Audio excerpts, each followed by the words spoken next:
칠흑 같은 어둠이 내린 창덕궁의 깊은 밤, 한 여인의 절박한 비명이 차가운 공기를 갈랐지만 이내 섬뜩한 정적 속으로 사라졌습니다. 핏물에 젖어 무거워진 옷자락 사이로 온기를 잃어가는 하얀 손이 힘없이 늘어져 있었죠. 이 비극의 주인공은 자신이 세상에서 가장 사랑했던 남자의 손에 죽음을 맞이해야 했습니다.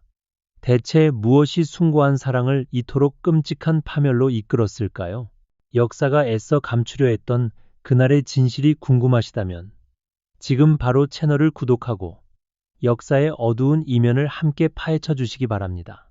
때는 1761년 정월, 비극의 무대는 왕세자가 머물던 창덕궁 동궁전이었습니다. 싸늘한 주검으로 발견된 여인의 이름은 경빈 박씨, 훗날 사도세자로 알려진 왕세자의 후궁이었습니다. 그리고 그녀의 숨을 끄는 이는 다름 아닌 그녀가 목숨처럼 사랑했던 남자, 조선의 왕세자 이선이었습니다. 이 사건은 화려한 궁중 생활 이면에 숨겨진 광기와 집착, 그리고 뒤틀린 사랑이 빚어낸 조선 왕실 최대의 비극으로 기록됩니다. 경빈 박씨의 본명은 빙예였습니다. 그녀의 출신에 대한 기록은 거의 남아있지 않지만 해경궁 홍씨가 쓴 한중록을 통해 그녀가 숙종의 계비이자 영조의 계모였던 인원왕 후전의 친박 라인이었다는 사실만이 전해집니다. 친박 라인은 왕후의 침실을 직접 관리하는 최측근 궁녀로 단순한 궁녀가 아닌 상당한 신뢰와 지위를 가진 존재였습니다. 당시 조선의 희망이었던 왕세자 이선. 그는 1735년 영조의 둘째 아들로 태어나 어릴 적부터 총명함이 남달랐고 무예에도 뛰어난 재능을 보였습니다. 모든 이가 그에게서 성군의 자질을 보았고 왕실의 기대는 하늘을 찔렀습니다. 하지만 훗날 역사는 그를 사도세자라는 비극적인 이름으로 기억하게 됩니다. 그의 내면에는 이미 거대한 어둠의 씨앗이 자라고 있었습니다. 그 어둠의 근원은 바로 아버지 영조였습니다. 완벽주의자로 유명했던 영조는 아들에게 쉴 틈 없이 학문 정진을 요구했고 세자의 작은 실수조차 용납하지 않았습니다. 아버지의 끝없는 질책과 기대에 부응해야 한다는 압박감 속에서 젊은 세자의 영혼은 서서히 병들어가고 있었습니다. 그는 숨막히는 궁중 생활 속에서 유일한 탈출구를 갈망했습니다. 그러던 어느 날 지친 세자의 눈에 한 여인이 들어왔습니다. 할머니인 인원왕후를 보필하며 묵묵히 자신의 자리를 지키는 나인 빙예였습니다. 화려하진 않지만 단아하고 기품 있는 그녀의 모습은 치열하고 숨막히는 궁중의 암투 속에서 유일하게 평온을 주는 존재처럼 느껴졌습니다. 세자는 자신도 모르게 그녀의 그림자를 쫓기 시작했습니다. 하지만 그녀는 할머니의 사람이었습니다. 당시 궁중법도로 윗전이 부리는 나인을 아랫사람이 함부로 넘보는 것은 금기 중의 금기였습니다. 그것은 단순한 애정 문제를 넘어 왕실의 위계 질서를 뒤흔드는 매우 불경한 행동으로 여겨졌습니다. 세자는 그저 멀리서 그녀를 바라보며 애끓는 마음을 사귈 수밖에 없었습니다. 닿을 수 없다는 사실은 세자의 마음에 더욱 거센 불을 지폈습니다. 그는 인원왕후에게 무난 인사를 드린다는 핑계로 하루가 멀다 하고 그녀의 처소를 찾았습니다.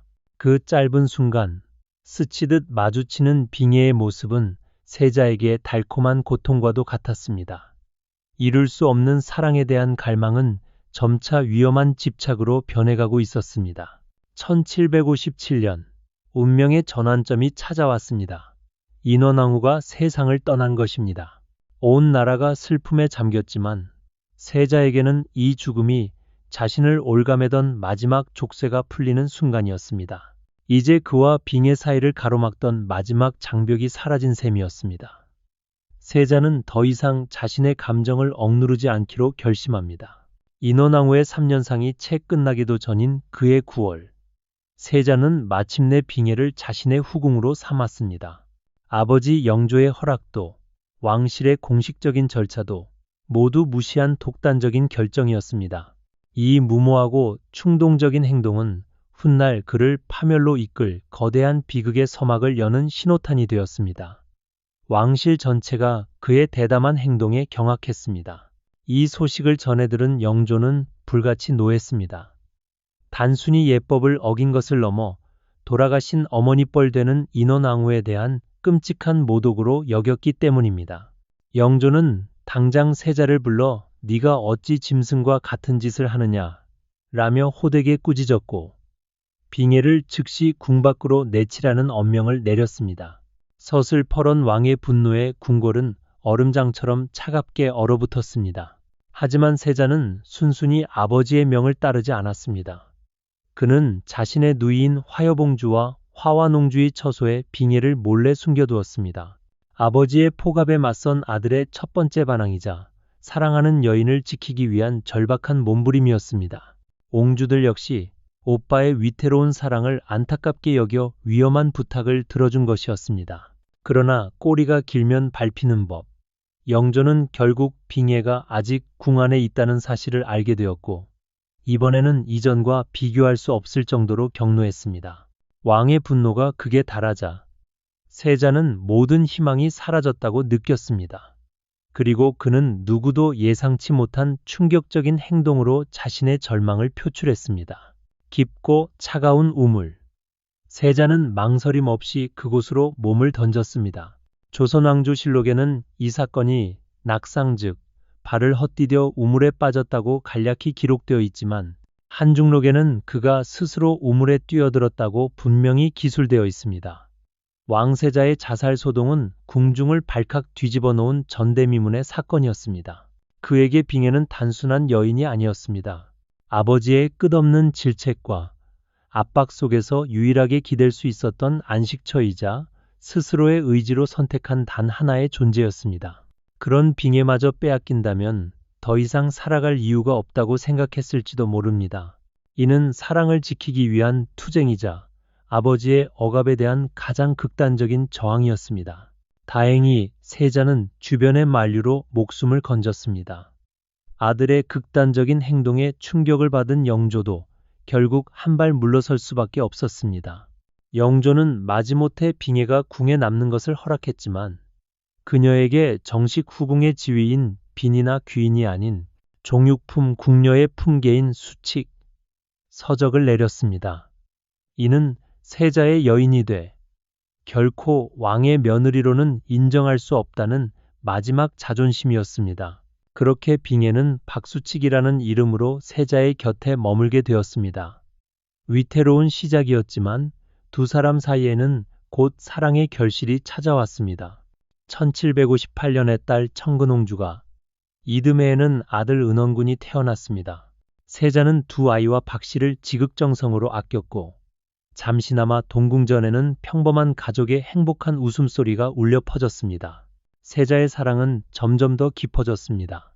그는 박씨를 위해 호화로운 방을 꾸며주었는데 자신에게 배당된 돈을 넘어 내수사, 왕실 재정을 관리하는 고대 돈까지 가져다 썼다고 합니다.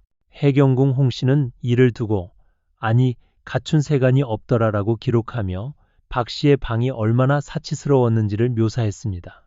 정실 부인인 해경궁 홍씨의 눈에 남편의 이런 행동은 불안하기 짝이 없었습니다. 그녀는 박씨의 됨됨이에 대해 유학한지라, 즉 부드러운 척하며 아양을 떠는 성격이라고 평가했습니다. 이는 단순한 질투심 때문만은 아니었습니다. 박씨로 인해 남편이 자꾸만 영조의 노여움을 사는 것이 결국 자신과 아들 훗날의 정조에게까지 화가 미칠 수 있다는 위기감의 표현이었습니다. 1750년대 후반부터 세자에게는 기이한 병증이 나타나기 시작했습니다. 바로 의대병이라 불리는 증상이었습니다. 옷 입는 것을 극도로 싫어하며 한번 입은 옷은 해져서 떨어질 때까지 갈아입지 않고 버티거나 특정 옷이 아니면 절대 입지 않으려 하는 강박 증세였습니다. 총명했던 세자의 정신이 서서히 무너지고 있음을 알리는 위험한 신호였습니다. 현대의학의 관점에서 보면 세자의 의대병은 극심한 스트레스로 인한 강박장애나 정신분열증의 초기 증상과 유사합니다. 보이지 않는 무언가가 자신의 몸을 옥죄어온다는 망상에 시달렸을 수도 있습니다. 세자의 기이한 행동에 동궁전의 나인과 내관들은 매일같이 공포에 떨며 언제 터질지 모르는 시한폭탄을 다루듯 조심스럽게 그를 대해야만 했습니다. 세자의 병은 점점 더 폭력적인 양상으로 치달았습니다. 옷을 갈아입히려는 궁인들에게 욕설을 퍼붓고 심지어는 손에 잡히는 대로 물건을 던지거나 무자비한 구타를 일삼았습니다. 한때 총명했던 세자의 눈빛은 사라지고 불안과 광기로 번뜩이는 낯선 남자의 모습만이 남아 있었습니다. 동궁전은 더 이상 희망의 공간이 아닌 공포와 비명이 가득한 지옥으로 변해갔습니다. 이 지옥 같은 상황 속에서 폭주하는 세자를 막아설 수 있는 유일한 사람은 경빈 박씨뿐이었습니다. 다른 이들이 모두 두려움에 떨며 뒤로 물러설 때 그녀만이 세자에게 다가가 그의 옷을 갈아입히고 몸단장을 도왔습니다. 그것은 사랑하는 사람을 지키기 위한 용감한 행동이었지만 동시에 맹수의 입에 머리를 집어넣는 것과 같은 위험천만한 일이었습니다. 세자 저하, 부디 옥체를 보존하소서. 그녀는 부드러우면서도 단호한 목소리로 남편을 달랬습니다. 때로는 그녀의 진심이 다 세자가 잠시 안정을 찾기도 했습니다. 하지만 병세가 깊어질수록 세자는 자신을 돌보려는 박씨의 손길조차 자신을 억압하는 고통으로 느끼기 시작했습니다. 한때 유일한 위안이었던 그녀의 존재가 이제는 견딜 수 없는 짜증의 대상이 되어버린 것입니다. 상황이 악화되자 경빈 박씨는 더 이상 남편의 비행을 보고만 있을 수 없었습니다. 그녀는 세자의 잘못된 행동을 눈물로 호소하며 바로잡으려 했습니다. 저하, 이러시면 아니 되옵니다.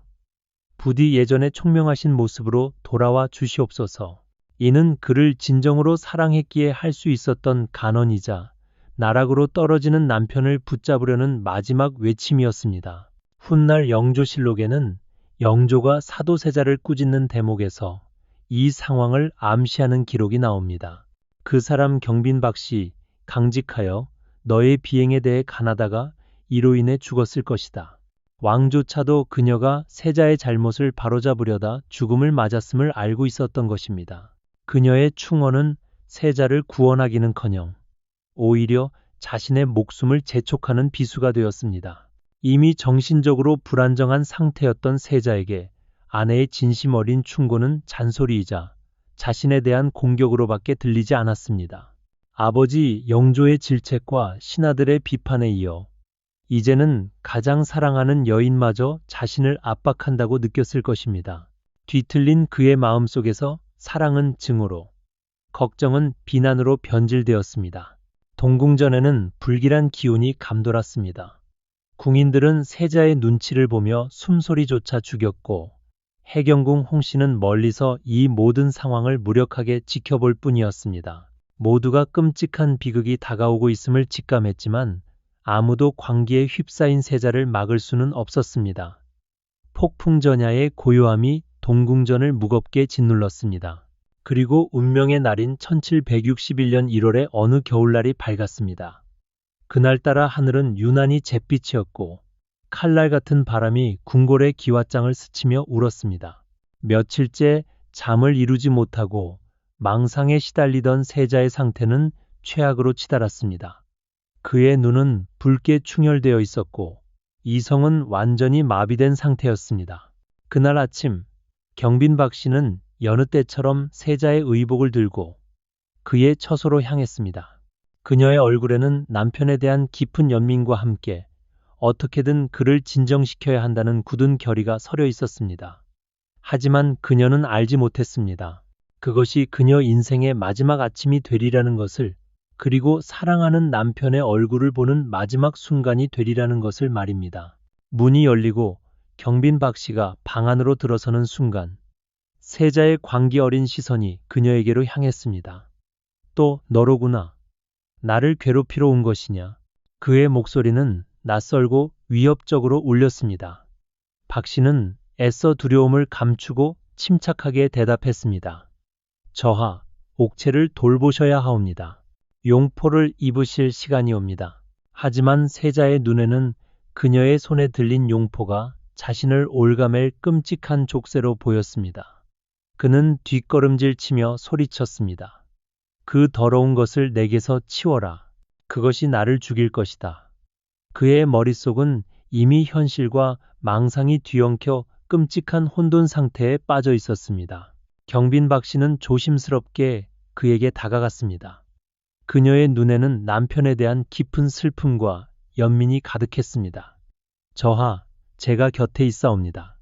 부디 진정하시옵소서. 그녀가 부드러운 손길로 그의 팔을 잡으려는 순간 억눌려 왔던 세자의 광기가 마침내 폭발했습니다. 내년이 감히 나를 건드려. 세자는 짐승과 같은 괴성을 지르며 그녀를 거칠게 뿌리쳤습니다. 연약한 그녀의 몸은 그대로 방바닥에 나뒹굴었습니다. 하지만 그것은 시작에 불과했습니다. 이성을 잃은 세자는 쓰러진 그녀에게 다가가 무자비한 폭행을 가하기 시작했습니다. 한중록에는 당시의 참상이 생생하게 묘사되어 있습니다. 세자는 경빈 박 씨의 머리채를 잡고 벽에 수없이 찧었으며 발길질을 멈추지 않았다고 합니다. 방 안은 그녀의 처절한 비명과 세자의 광기 어린 고함 소리, 그리고 살점이 찢어지고 뼈가 부서지는 끔찍한 소리로 가득 찼습니다. 잘못했사옵니다. 저하. 그것이 그녀가 남긴 마지막 말이었습니다. 사랑하는 남자의 손에 무참히 짓밟히는 순간에도 그녀는 그를 원망하는 대신 용서를 빌었습니다. 이내 그녀의 가녀린 숨소리는 영원히 멎어버렸습니다. 사랑했던 남자의 손에 목숨을 잃은 비극적인 순간이었습니다. 더욱 끔찍한 것은 야사에 따르면 이 참극의 현장에 그들의 어린 아들 은원군도 함께 있었다는 것입니다. 아버지가 어머니를 살해하는 지옥도를 목격해야 했던 어린 아들. 심지어 세자는 흥분한 상태에서 은원군에게도 칼을 휘둘렀다고 전해집니다. 다행히 목숨은 건졌지만 그날의 상처는 평생 아이의 영혼을 잠식했을 것입니다. 경빈 박 씨의 숨이 완전히 끊어진 후 세자는 기이한 행동을 보였습니다. 한중록에 따르면 그는 피로 얼룩진 그녀의 시신을 닦아주며 혼잣말을 중얼거렸다고 합니다. 동궁을 모시는 나인이 일이 지저분해서야 쓰겠는가. 이미 광기에 잠식된 그는 자신이 무슨 짓을 저질렀는지조차 제대로 인지하지 못하는 듯 했습니다. 이 끔찍한 사건은 조선왕조실록이나 승정원일기 등 국가의 공식 역사 기록 어디에도 남아있지 않습니다. 왕세자가 자신의 후궁을 때려 죽인 전대미문의 살인사건이 마치 처음부터 없었던 일처럼 감쪽같이 사라진 것입니다. 이는 역사의 거대한 미스터리 중 하나로 남아 있습니다. 아마도 왕실의 가장 치욕적인 사건을 의도적으로 기록하지 않았거나 훗날 아버지 사도세자를 복권시킨 정조가 왕실의 권위를 지키기 위해 관련 기록을 삭제했을 가능성이 높습니다. 진실은 그렇게 권력의 이름 아래 철저히 은폐되고 경빈 박 씨의 억울한 죽음은 역사의 뒤안길로 잊히는 듯 했습니다. 하지만 진실을 영원히 묻을 수는 없었습니다. 훗날 나경원의 고변 사건과 관련하여 영조가 사도세자를 추궁하는 과정에서 왕은 무심코 진실의 한 조각을 드러내고 맙니다. 네가 왕손의 어미를 때려 죽이고. 이 짧은 한마디는 경빈 박 씨의 죽음이 명백한 사실임을 증명하는 역사의 서늘한 증언으로 남았습니다. 딸처럼 아꼈던 후궁의 죽음을 알게 된 영조는 세자를 불러 호통쳤습니다. 그의 목소리에는 분노와 함께 깊은 슬픔과 실망감이 섞여 있었습니다. 눈에 넣어도 아프지 않을 만큼 사랑한다더니 어찌하여 갑자기 때려 죽였느냐. 영조조차 이해할 수 없는 아들의 잔혹한 행동에 가슴을 쳤습니다. 아버지의 추궁의 세자는 처음에는 억울하다며 아이처럼 울부짖었습니다. 광기에 사로잡혔을 때의 기억이 파편처럼 흩어져 어쩌면 그 순간만큼은 진심으로 자신의 결백을 믿었을지도 모릅니다. 그의 영혼은 이미 온전한 자신과 미쳐버린 자신으로 조각나 있었습니다. 하지만 결국 그는 자신의 죄를 인정할 수밖에 없었습니다. 소자에게 광증이 있어 그리하였나이다. 이는 세자 스스로 자신의 정신적 문제를 자각하고 있었음을 보여주는 대목입니다. 그는 자신이 통제할 수 없는 내면의 괴물에 의해 사랑하는 여인을 잃었음을 고백한 것입니다. 사건 이후 궁궐은 섬뜩한 침묵에 휩싸였습니다. 경빈 박 씨의 시신은 조용히 수습되었고 그녀의 죽음에 대해 언급하는 것은 금기시되었습니다. 하루아침에 어머니를 잃은 어린 은원군과 청근옹주는 영문도 모른 채 상궁들의 손에 이끌려 어머니의 온기가 사라진 처소를 떠나야 했습니다. 경빈 박씨의 죽음은 사도세자에게 돌이킬 수 없는 파멸의 시작점이었습니다. 자신의 손으로 유일한 안식처를 파괴했다는 충격과 죄책감은 그의 남은 이성마저 완전히 갉아먹었습니다. 이 사건 이후 세자의 기행과 폭력은 더욱 극심해졌고 그는 이제 구제불능의 괴물로 여겨지게 되었습니다. 그리고 1년 뒤인 1762년 마침내 역사의 비극 이모화변이 일어납니다. 경빈 박씨 살해 사건은 영조와 신하들이 세자를 포기하게 만든 결정적인 계기 중 하나였습니다. 결국 세자는 아버지의 명에 의해 뒤주에 갇혀 8일 만에 굶어 죽는 끔찍한 최후를 맞이하게 됩니다. 만약 경빈 박씨가 살아 있었다면 어땠을까요? 그녀가 계속 곁에 있었다면 세자의 광기를 잠재우고 이 끔찍한 비극을 막을 수 있었을까요? 그녀는 세자를 현실에 묶어두는 마지막 밧줄이었을지도 모릅니다. 그 밧줄이 끊어지자 세자는 망망대해와 같은 광기 속으로 완전히 표류하고 말았습니다. 어머니의 비극은 자식들에게도 대물림되었습니다. 특히 아들 은원군은 정조 즉위 초인 1777년 영모에 연루되었다는 누명을 쓰고 결국 사사당하는 비운을 맞았습니다. 어미는 아비의 손에 죽고 아들은 이복형의 손에 죽임을 당한 그야말로 저주받은 가문의 핏빛 연대기였습니다. 딸 청근옹주의 삶 또한 순탄치 않았습니다. 영조는 외손녀인 그녀를 그리 아끼지 않았던 것으로 보입니다.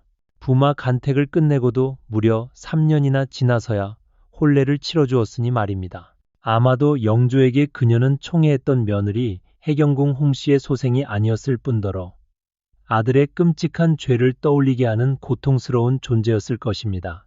경빈 박씨. 그녀의 이름은 아주 오랫동안 역사 속에서 잊힌 존재였습니다. 아들인 정조가 왕위에 오른 후에도 그녀의 넋은 위로받지 못했습니다. 법적으로 효장세자의 양자 자격으로 즉위한 정조에게는 생부인 사도세자의 후궁을 추승할 명분이 애매했을 뿐더러 아버지가 저지른 끔찍한 과오를 공식적으로 들추는 것은 정치적으로도 큰 부담이었을 것입니다. 그녀가 마침내 제대로 된 평가를 받은 것은 대한제국 시기인 고종 때에 와서였습니다.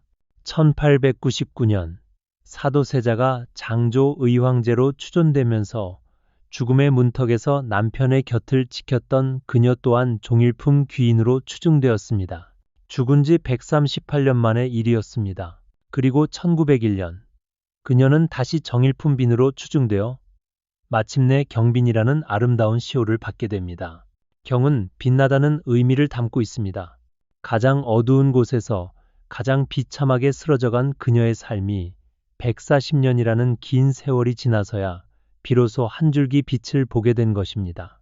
경빈 박씨의 이야기는 우리에게 사랑이라는 감정의 복잡성에 대해 생각하게 합니다. 사도세자는 분명 그녀를 사랑했습니다. 왕조차 인정할 정도로 깊고 절절한 사랑이었습니다.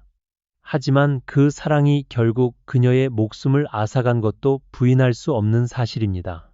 사랑은 때로 사람을 구원하기도 하지만 이처럼 무섭게 파멸로 이끌기도 합니다.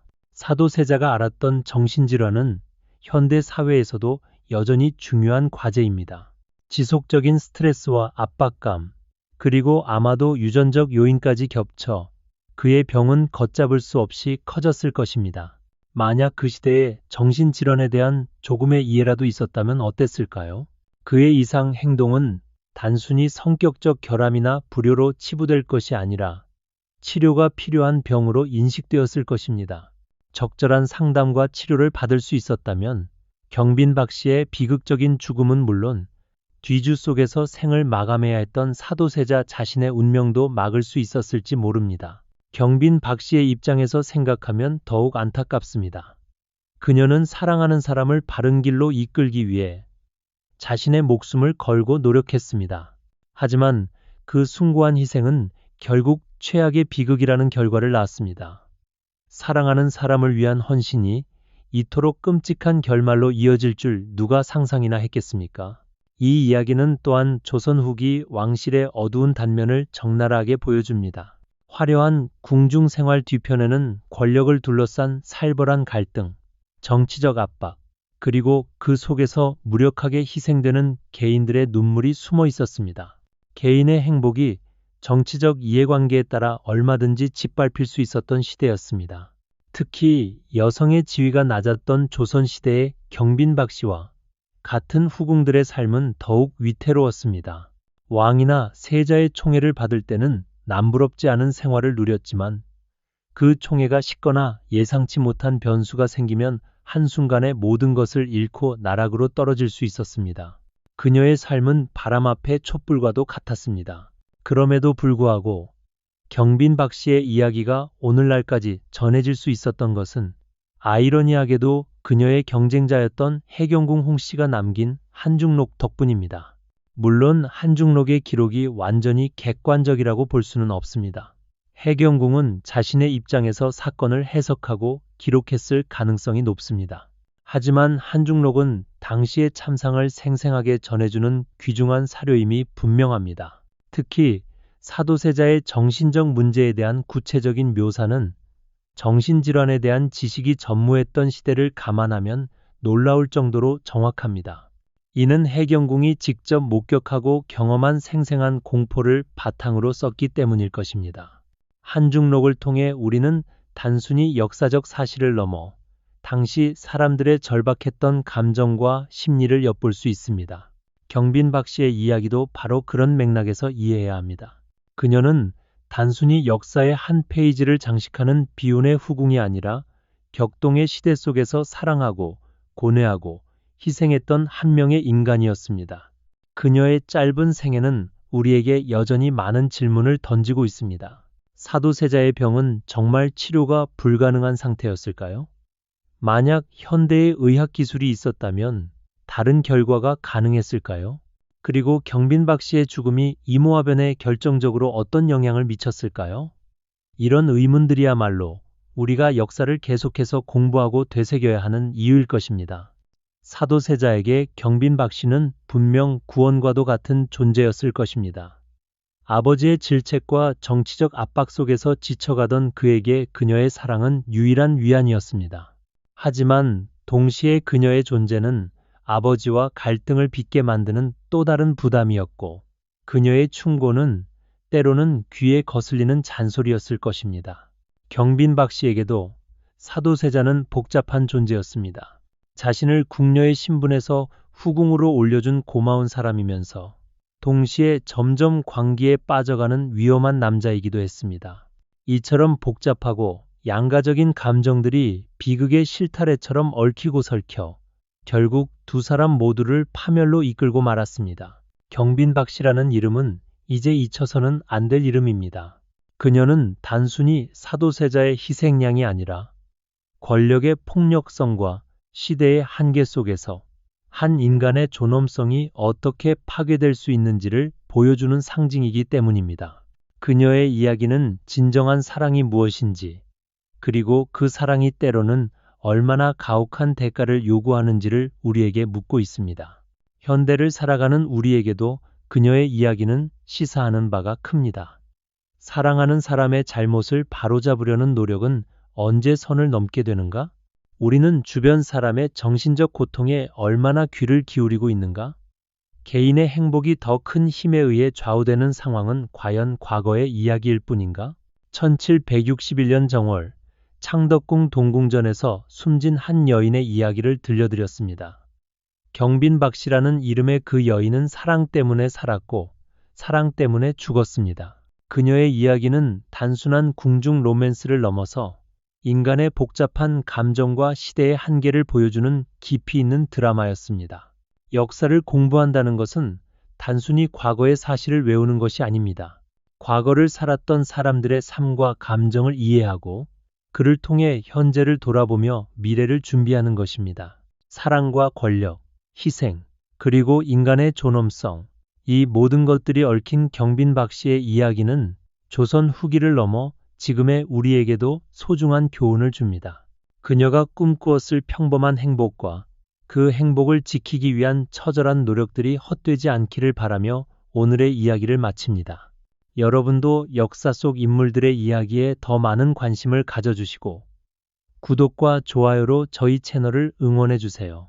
다음에도 더 흥미진진한 역사 이야기로 찾아뵙겠습니다. 감사합니다.